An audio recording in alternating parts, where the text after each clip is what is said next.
सबसे ज़्यादा जो प्रेयर रिक्वेस्ट हमें आती है और जहाँ पे भी मैं जाता हूँ सबसे ज़्यादा जो लोग बोलते हैं वो ये है, आप हमारे लिए प्रार्थना कर दो क्योंकि हम स्पिरिचुअली बढ़ना चाहते हैं। क्योंकि हर एक नया जन्म पाया हुआ विश्वासी जिसने उद्धार को पाया है उसके अंदर ये डिज़ायर है बढ़ने का, आत्मिक रूप से बढ़ने का।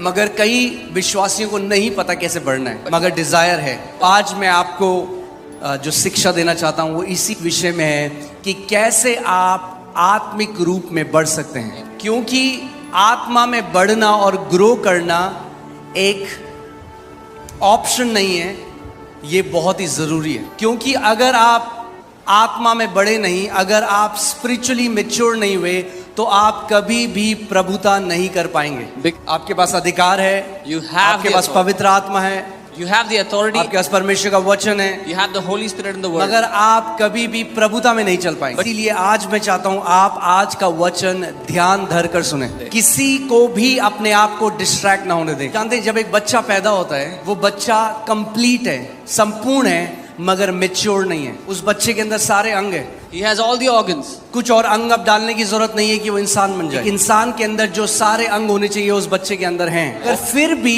वो एक इंसान की तरह नहीं फंक्शन कर सकते जब तक मैच्योर ना हो। बहुत ज़रूरी है कि हर एक नया जन्म पाए वो व्यक्ति मैच्योर हो जाए। Matures.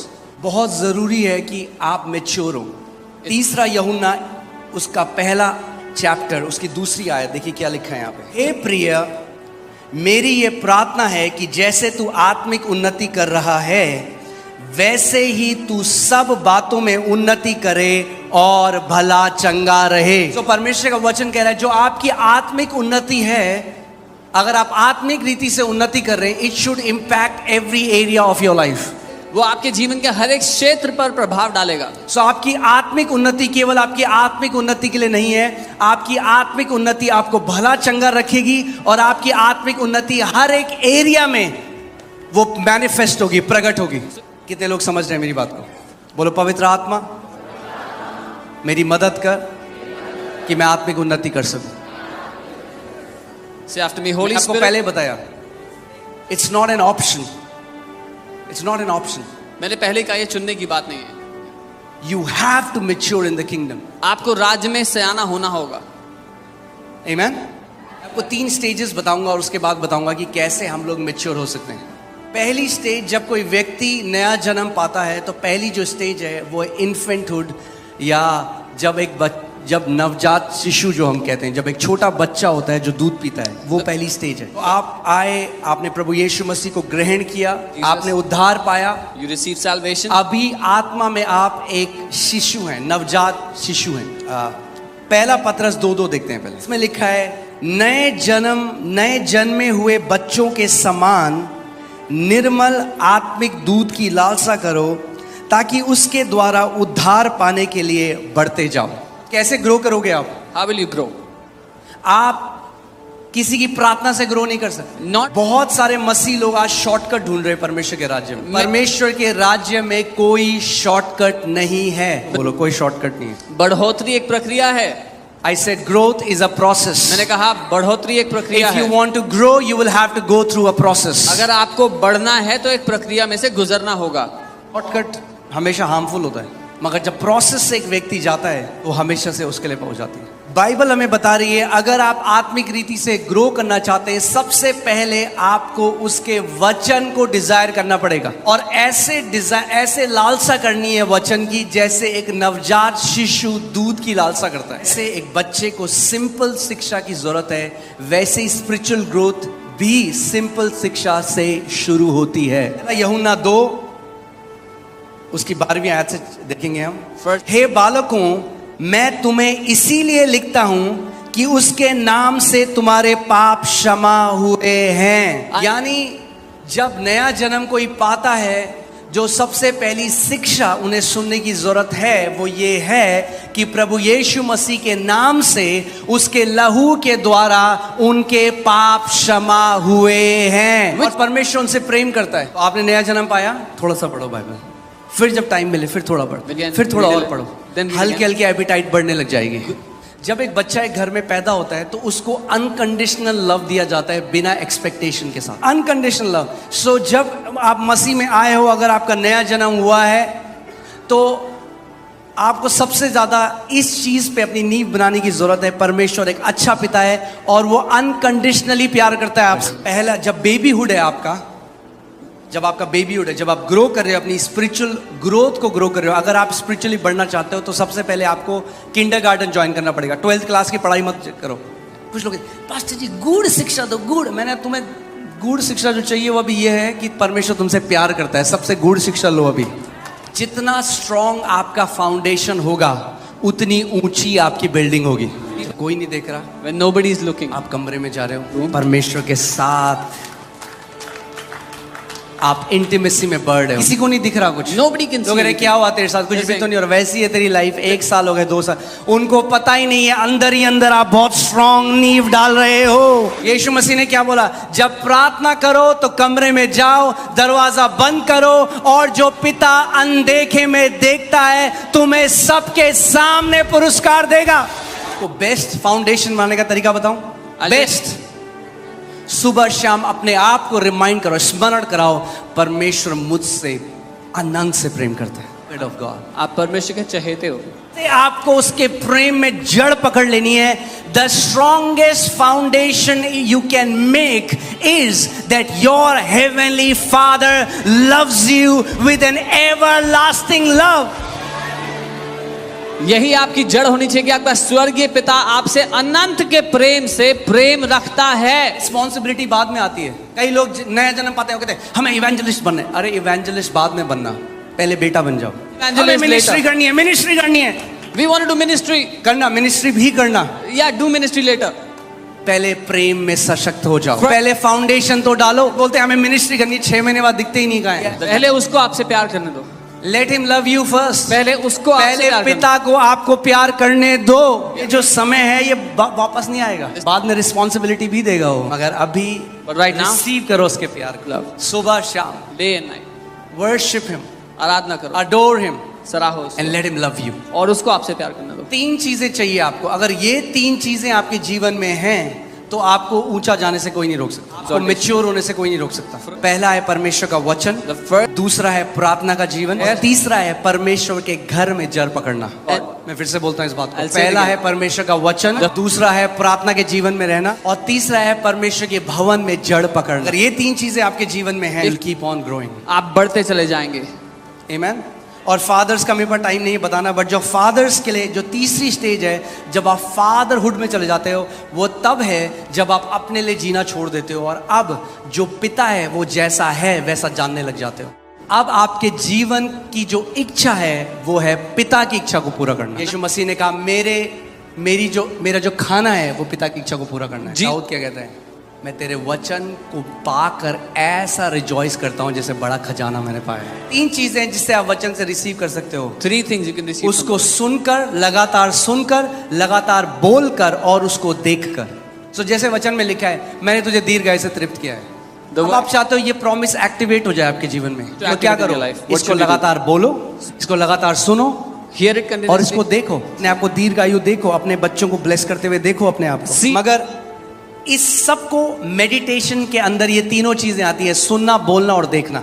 जब परमेश्वर ने यहोशू से कहा कि तू मेरे वचन को दिन रात इस पर मनन कर, यानी जब आप उसको इमेजिन करते हैं तो आप मनन कर रहे हैं, जब आप उसको बोलते हैं तो आप मनन कर रहे हैं, जब आप उसको लगातार सुन रहे हैं तो आप मनन कर रहे हैं, जब आप उसके बारे में सोच रहे हैं तो आप मनन कर रहे हैं। कितने ऐसे मसीह हैं, कलीसिया आते हैं, वो गल्प कर जाते हैं जो सरमन है, मगर घर जाकर उसको मेडिटेट नहीं करते, च्यू नहीं करते, इसीलिए वो पोषण भी उसे उन वचनों से नहीं मिलता। आपको संडे को सिखाया जाता है, घर जाओ, पूरे हफ्ते ये आपका आत्मिक भोजन है, उसको चबाओ सुबह शाम, और देखो क्या होगा, आप आत्मा में कैसे ऊंचे पे जाओगे। वचन का में आदर करना है, और दूसरी चीज है प्रार्थना में आपको रहना है, क्योंकि प्रार्थना में परमेश्वर आपको पर्सनल इंस्ट्रक्शन देगा जो कई बार वचन में नहीं है। वचन में नहीं लिखा आपको कौन से कॉलेज में जाना है वचन, मगर प्रेयर में परमेश्वर आपको पर्सनल इंस्ट्रक्शन देता है। का वचन कहता है जो आत्मा में चलाए चलते हैं वो मेरे बेटे हैं। सो जब आप you have to abide in prayer, आपको प्रार्थना में बना रहना है। मेजॉरिटी ऑफ मसीह लोग कैसे प्रे करते हैं? How majority ओ प्रभु जी हमें ये दे दे परमेश्वर, हमें वो दे दे परमेश्वर, तू अच्छा परमेश्वर, तू भला परमेश्वर, यीशु मसीह के नाम में आमीन। जब आपने सब बोल दिया जो आपको बोलना था, आपको अब चुप हो जाओ, उसको भी तो बोलना है, वो पिता है ना। प्रार्थना केवल बोलना नहीं है, प्रार्थना कम बोलना और ज्यादा सुनना है। वो क्या कहता है जेरेमाया 33:3 में, क्या कहता है? तुम मुझे पुकार और मैं तेरी सुन लूंगा और तुझे गूढ़ की बातें बताऊंगा। जब आप उसे पुकारते हो वो आपकी सुनता है, मगर जब वो आपको गूढ़ की बातें बताना चाह रहा है आप तब तक आमेन करके निकल लेते हो। क्या कह रहे हो? मुझसे प्रार्थना करो, मैं तेरी सुनकर तुझे बड़ी बड़ी और कठिन बातें बताऊंगा। यानी प्रार्थना में सुनना बहुत जरूरी है। When you pray. To abide in prayer. प्रार्थना में बने रहना सीखो। When God starts to change your desires, जब परमेश्वर आपकी चाहतों को when बदलने God लगता starts to change the picture and the belief system in your heart. है, आपके अंदर की तस्वीर और विश्वास करने की प्रणाली को बदलता है। तीसरी चीज जो मैंने आपको कहा था, जल्दी से मैं आपको बता रहा हूँ। तीसरी चीज जो है वो है, शैतान ने एक चीज में हिट किया है आज। वो जानते हैं क्या है? कलीसिया एक शोरूम की तरह हो गई। ये नहीं पसंद, ये वाला मॉल नहीं पसंद, हम लोग दूसरे मॉल में चले जाएंगे। We don't like this mall, city we'll walk go नहीं to the पसंद, mall. डीएलएफ चले जाएंगे। कलीसिया का महत्व शैतान ने खत्म कर दिया। एक चीज मैं आपको वचन से दिखा रहा हूँ, ध्यान से देखिए। टिमोथियुस 3:15, यदि मेरे आने में देर हो तो तू जान ले कि परमेश्वर के घराने में जो जीवित परमेश्वर की कलीसिया है। क्या है परमेश्वर की कलीसिया? जो सत्य का खंबा और नींव है, कैसा बर्ताव करना चाहिए। सच बोलूं एक बात, आज तैयार हो आप लोग? फादर्स डे है तो सह लेना। कितने मसीह लोगों को नहीं आता कलीसिया में कैसे बर्ताव करना है।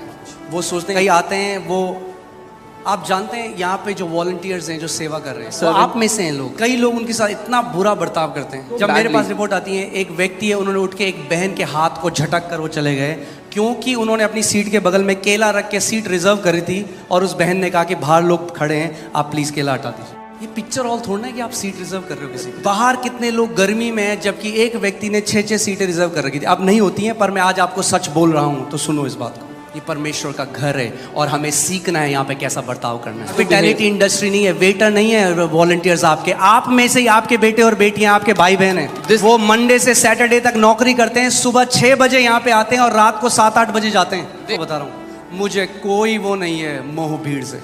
जो बदतमीज है, अगर वो कहता है, कई बदतमीज लोग आए कह रहे हम नहीं आएंगे चर्च में, मैंने कहा जाओ, अच्छा है नहीं आओ। परमेश्वर का घर है और ये उनके लिए है जो नम्र हैं और दीन है और जानते हैं कि उनके ऊपर कितनी दया हुई है। मुझे, मैं आपको, क्योंकि मैं हिंदू परिवार से हूँ, आप में से कई लोग सिख परिवार से हैं, आप में से कई लोग बनिया फैमिली से, मैं आज तक एक चीज नहीं समझा, मसीह में आके क्या हो जाता है लोगों को। किसी और जगह कोई ऐसा गुरुद्वारे में नहीं करता, कोई ऐसा किसी मंदिर में नहीं करता, मगर जब लोग चर्च में आते हैं तो पता नहीं क्यों वो भूल जाते हैं कि ये परमेश्वर का घर है। जबकि हमने जान लिया कि ये जीवित परमेशर का घर है, हमें तो और ज्यादा आदर होना चाहिए, हमारे अंदर तो और ज्यादा दीनता और नम्रता होनी चाहिए। और ये प्रॉब्लम आज की नहीं है, पौलुस के समय की, इसीलिए वो कह रहा है मैं तुम्हें बता रहा हूं कि तुम्हें पता होना चाहिए परमेश्वर के घर में कैसा बर्ताव करना है। एंड मैं आपको आज अपनी पर्सनल, जॉइस मायर दिल्ली आई थी, जो ये बात बता रहा हूँ। आप जानते हैं कई ऐसे वॉलंटियर हैं हमारे भाई बहन जो रोए जब उनके साथ ऐसा व्यवहार किया गया, क्योंकि उनको लगा हमारी कोई इज्जत नहीं है इस घर, कोई भी आके हमारे लिए कुछ भी बोलता है, जबकि उनको कोई सैलरी नहीं मिलती। बदतमीज ईसाइयों की इस घर में कोई जगह नहीं है। आपका बेडरूम नहीं है,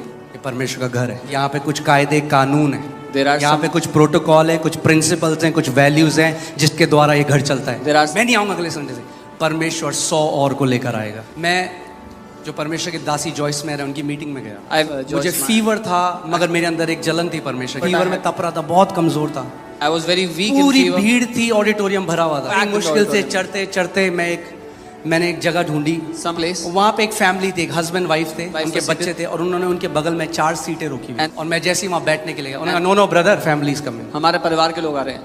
मैं उनके बगल में, साइड में एक लोहे की रेलिंग थी, वहाँ खड़ा हो गया, बहुत कमजोर, I was very weak. Fever था, 15 मिनट हो गए, 15 minutes went by. आधा घंटा हो Half an गया, hour मुझे went by. खड़ा होने में बड़ी मुश्किल होती, लोग सब जगह बैठे हुए थे। People- फिर मैंने उनसे बोला मेरी तबीयत ठीक नहीं है, I requested them. I'm not उन्होंने कहा feeling नहीं well. वो आ रहे हैं, आ They रहे said हैं। no, they're coming, they're coming. पूरी 2.5 घंटे की मीटिंग खत्म हो गई, मगर उन्होंने मुझे बैठने नहीं दी। क्या यही हम परमेश्वर के लोग हैं? आई थिंक वो आदर मसीह के घर में आना जरूरी है वापस। That- परमेश्वर का घर है, फिर से बोल रहा हूँ, ये परमेश्वर कलीसिया परमेश्वर का भवन है। आप खुद सोचिए, अगर आपकी बेटी कल को वॉलंटियरिंग कर रही है, You आपको सबके serving. सामने इसलिए बता रहा हूँ, जो हमने सिक्योरिटी के लिए एक बंदा रखा था, आज सबको बता रहा हूँ कि आपको पता चले, उसने एक बहन के साथ बदतमीजी करी, उसी दिन हमने उसको फायर कर दिया। यहाँ पर कोई जगह, चाहे वो मेरे क्लोज था, मेरी पर्सनल सिक्योरिटी देखता था, he has been fired instantly, क्योंकि इस घर में बदतमीजी बर्दाश्त कभी नहीं होगी। इस घर की हर एक बहन इस घर की बेटी है और आदर के योग्य है। एक जो भाई है वो बेटा है इस घर का और आदर के योग्य है। आप सोचिए, आपकी बेटी इस घर में कल को सेवा करती है और कोई आके बदतमीजी करे उस साथ, उसको धक्का दे, कुछ ऐसा बोले, आपको कैसा लगेगा? आपका खून नहीं खोलेगा कि कोई, मेरी बेटी एक तो सेवा कर रही है परमेश्वर घर में और कोई बदतमीज आके मेरी बेटी के साथ बदतमीजी करता है। मैं आज आपको बताना चाहता हूँ, हर एक बेटी जो इस घर की है वो भी आपकी बेटी है। ये हम परिवार है प्रभु यीशु मसीह का। जो बाप है जो ब्लेसिंग दे सकता है वो डांट भी लगाता है। जो बाप डांट नहीं लगाता वो एक वीक बाप है और वीक बच्चों को पैदा करता है। और जो बाप की डांट सुनना सीख गया वो लाइफ में बहुत आगे जाता है। हमारी बेटी ने एक बार, जो घर पे हमारे काम करती थी हाउसमेड, उसके साथ कुछ ऐसा बोला जो मुझे लगा सही तरीके से बात नहीं करी। हमने उसको बोला जा और उसे माफ़ी मांग, क्योंकि डबल स्टैंडर्ड नहीं है। जो मैं आपको सिखा रहा हूँ वो अपने बच्चों को भी सिखाता हूँ घर पे। इस घर का हर एक बेटा और बेटी आदर के योग्य है। आमेन, हालेलुया, आमेन। अब जानते हैं यीशु मसीह ने कहा, क्या कहा कि सबसे बड़ा प्रूफ किया है पिता का कि वो प्यार करता है, that he corrects whom he loves। जब कोई बच्चा गलत होता है तो पिता उसको सही करता है, करेक्शन देता है।